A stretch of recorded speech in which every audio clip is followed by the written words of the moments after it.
Selamat pagi, salam sejahtera.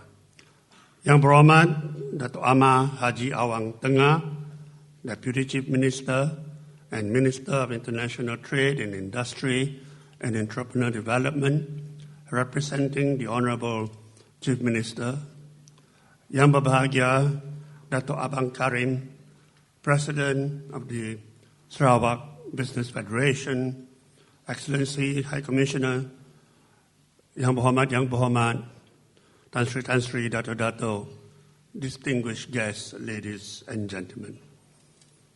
At the outset, I wish to extend a very warm welcome to our guest of honor, Yang Berhormat Datuk Amar Haji Awang Tengah, for taking time off your very busy schedule to be present with us this morning to deliver today's opening keynote address.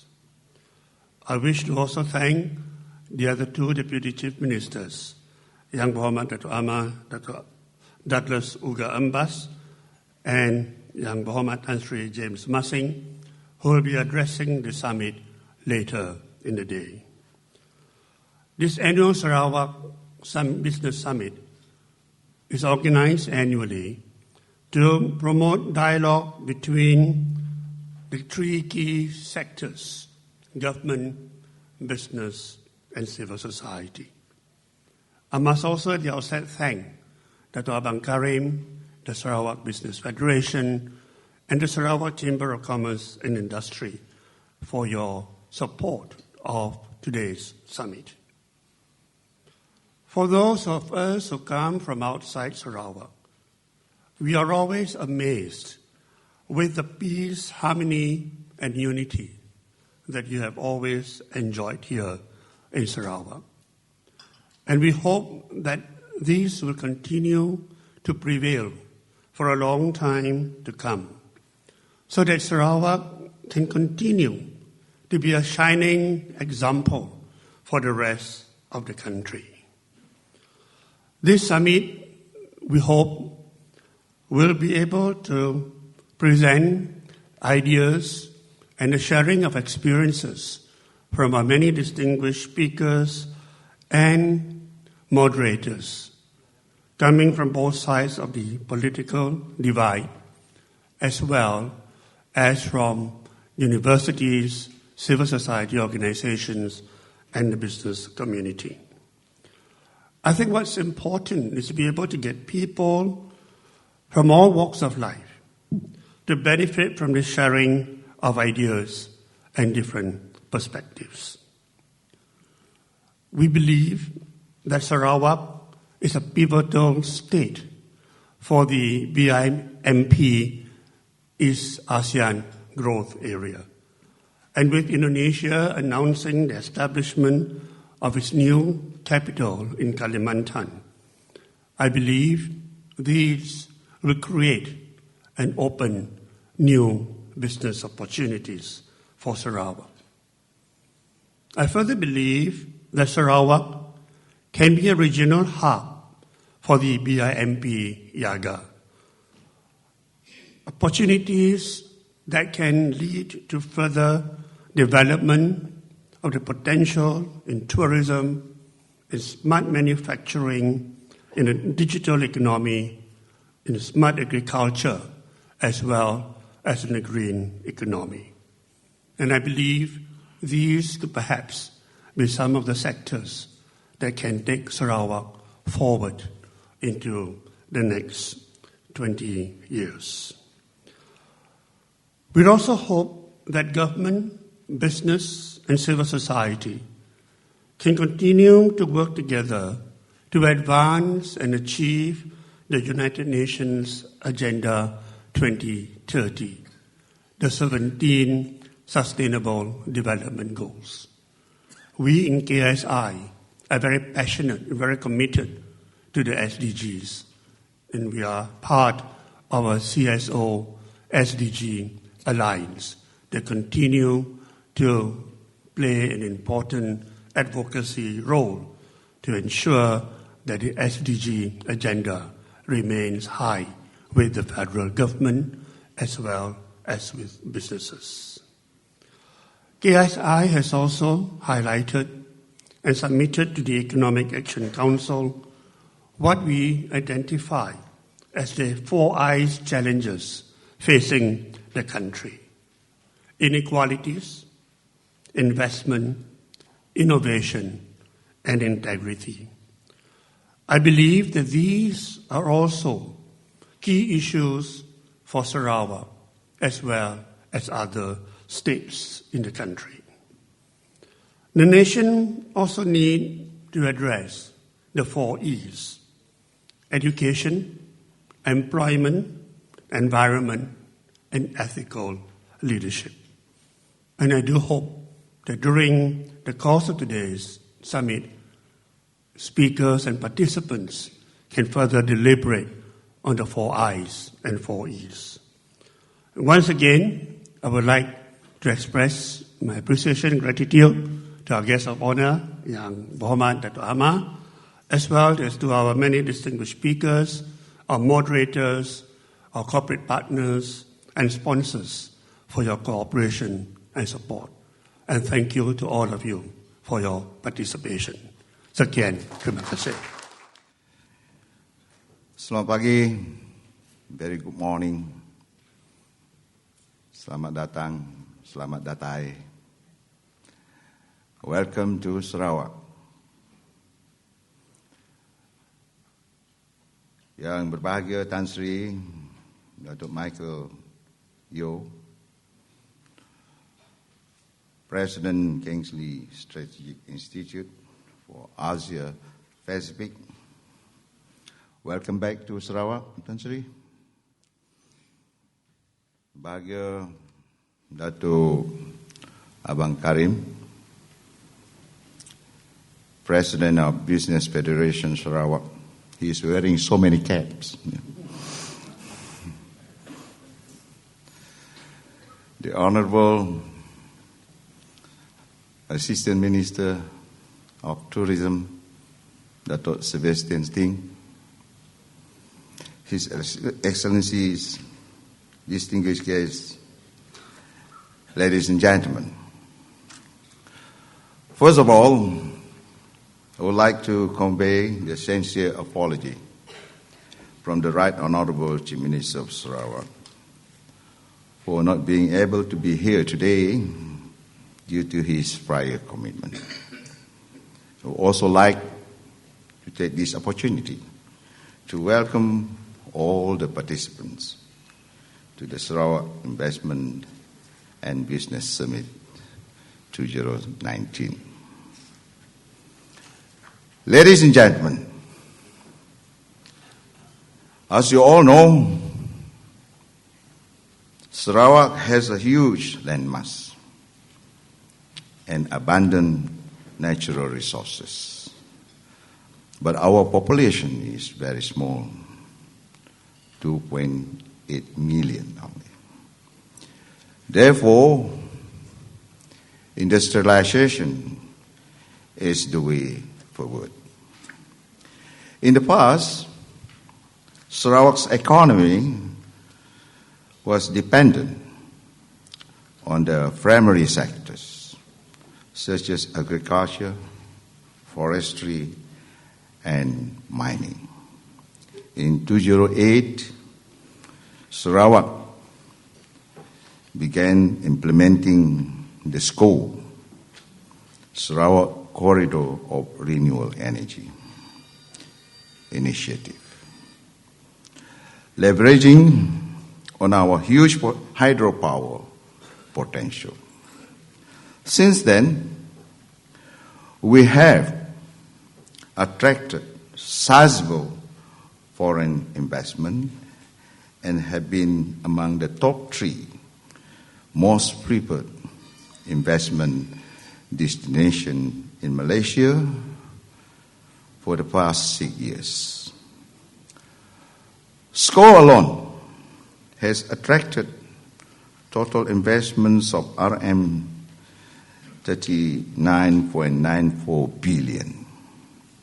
This does not include the proposed RM 1.7 billion steel project in Samalaju, Bintulu, which will be the biggest in the region. Our business-friendly policies and our ability to provide modern infrastructure as well as competitive power and water tariffs are key factors to attract investments in Sarawak. We are also able to provide land for industrial and large-scale agriculture with attractive premium and flexible terms of payment. Investors are also entitled to 30% rebate on land premium if their factories are completed and operational within 3 years. All these initiatives and incentives are provided by the Sarawak government, in addition to the tax incentive provided by the federal government. Sarawak's political stability and well-managed finance have been given added confidence to the investors. Sarawak has been rated by international rating agencies such as Moody's with A3 and Standard & Poor's with A- for many years. In addition, the Auditor General Malaysia has also accorded Sarawak with clean bill of finance health for the first 17 consecutive years. Sarawak government's budget has always recorded surpluses for many years, and our budget is always development biased, focusing on productive sectors. Ladies and gentlemen, with abundant hydropower energy, Sarawak is able to attract energy-intensive industries such as polycrystalline silicon, manganese and ferroalloy and aluminium ingots, as well as high-tech industries such as semiconductor, solar, copper foil, etc. In terms of oil and gas reserve, Sarawak holds 54% of the national natural gas reserve and 29% of the national oil reserve. Most of these natural resources are exported as crude oil or LNG. This is not sustainable in the long run. We should go for value-adding downstream activities. The Right Honourable Chief Minister has recently announced that for any new finding of gas resources in Sarawak, 40 to 50% must be retained as a feedstock for value-adding downstream activities in the state. I'm optimistic that this new policy will enable Sarawak to become a regional petrochemical hub. With beautiful tropical rainforests, flora and fauna, natural heritage, as well as cultural diversity, we are also promoting our tourism industry, especially the eco-tourism.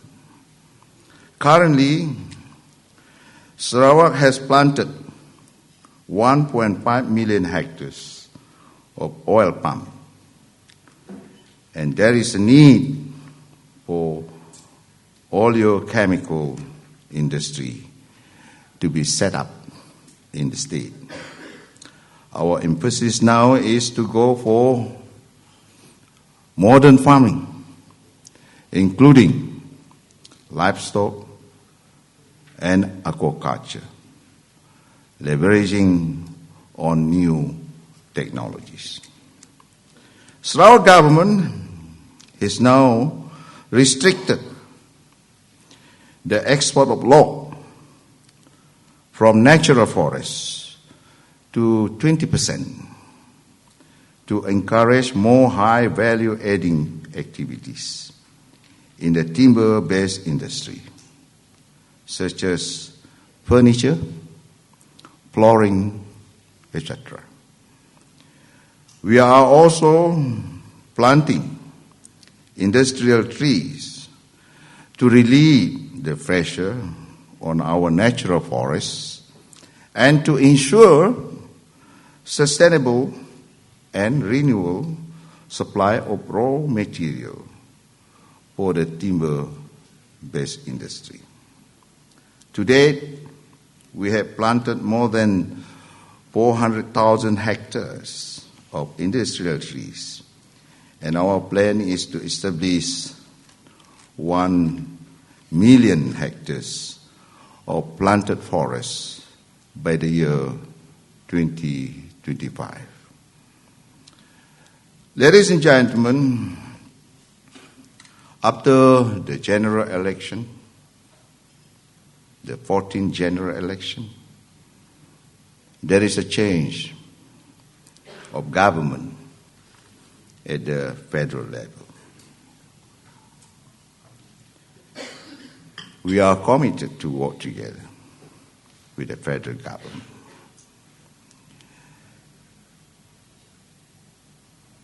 Especially for the development of Sarawak, for the benefits of the people in Sarawak. Unfortunately, not much of the federal funding is received for the development in Sarawak. If there is, but not much. Therefore, the state government has taken the bold step by setting aside a total of RM 21.67 billion of our state fund. This is for the construction of 300 communication structures to enhance telecommunication services. We set aside RM 5 billion to upgrade our coastal road. 6 billion for the construction of second trunk road.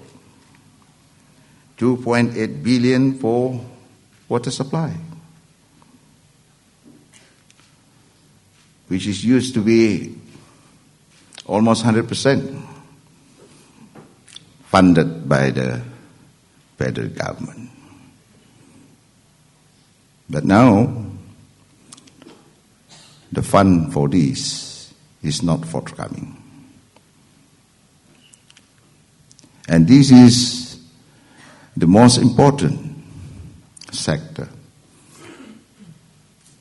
Apart from rural electrification scheme, which is about 2.37 billion,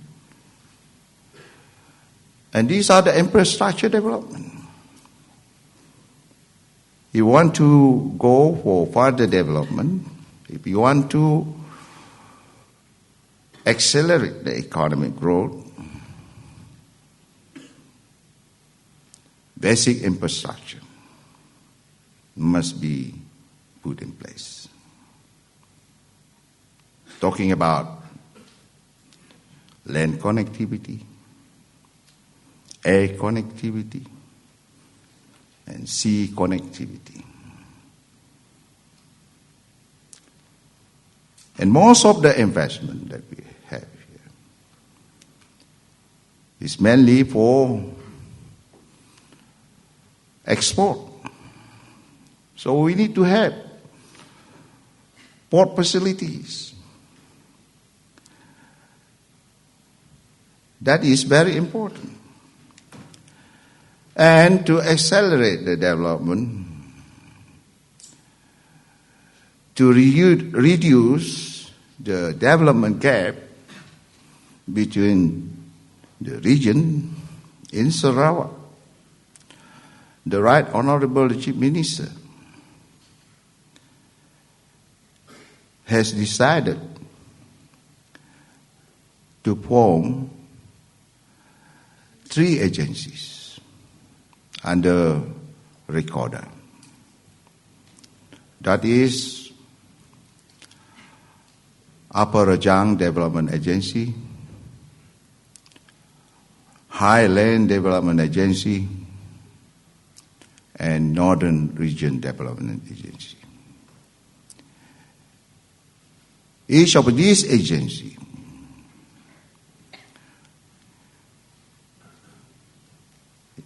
is given about 1.5 billion to implement project, mainly on infrastructure and public amenities project.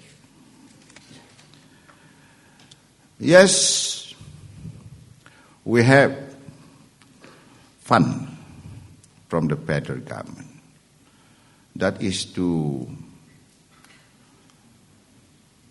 carry out the ongoing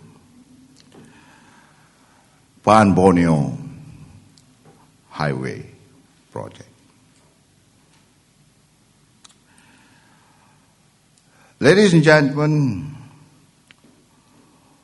all this funding are vital to ensure Sarawak will have the necessary infrastructure and connectivity for us to move into the digital economy, beside reskilling and upskilling of our workforce. We need to embrace the digital economy if we want to be competitive and sustainable in this globalized world. Therefore, I would like to urge our entrepreneurs, especially SMEs, as SMEs is the backbone of our economy, be it at the national level as well as in Sarawak. SMEs form more than 98% of the business establishment in the country. That they have to adopt modern technologies and move forward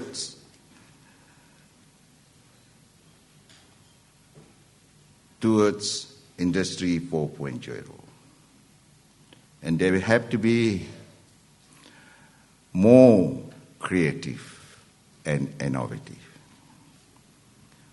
Our small domestic market also means that our entrepreneurs have to go regional and global, leveraging on digital technology, if they want to grow big and be successful.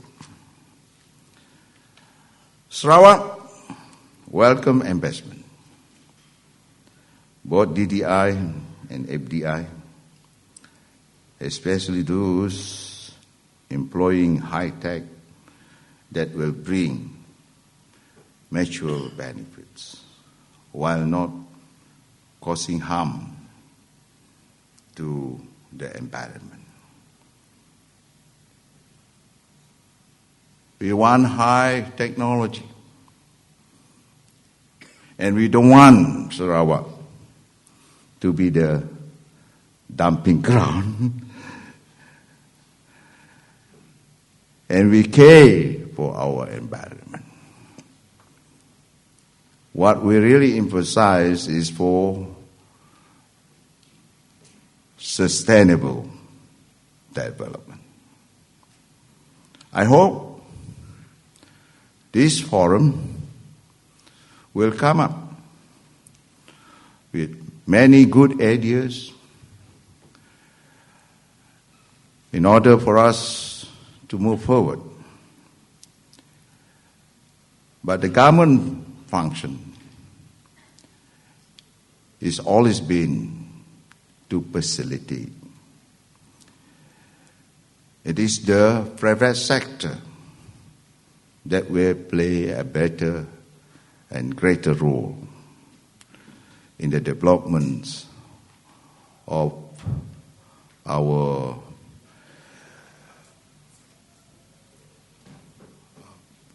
or whatever sector on our journey to have more industries, more investment, and it is the private sector that play a better role. And we are very pleased that so far Sarawak has always been friendly to the business people, business community, and we have efficient administration. Sometimes they even work until night, even during weekend. That is our commitment to facilitate it. And we need this investment, both DDI and FDI, for the economic growth of the state and the country as a whole. And these also will provide employment opportunities, and there are going to be so many spin-off from all these major investments. So, ladies and gentlemen, on that note, I wish you all a fruitful and productive summit. And I hope we can expand our network. The networking is very important. Thank you very much.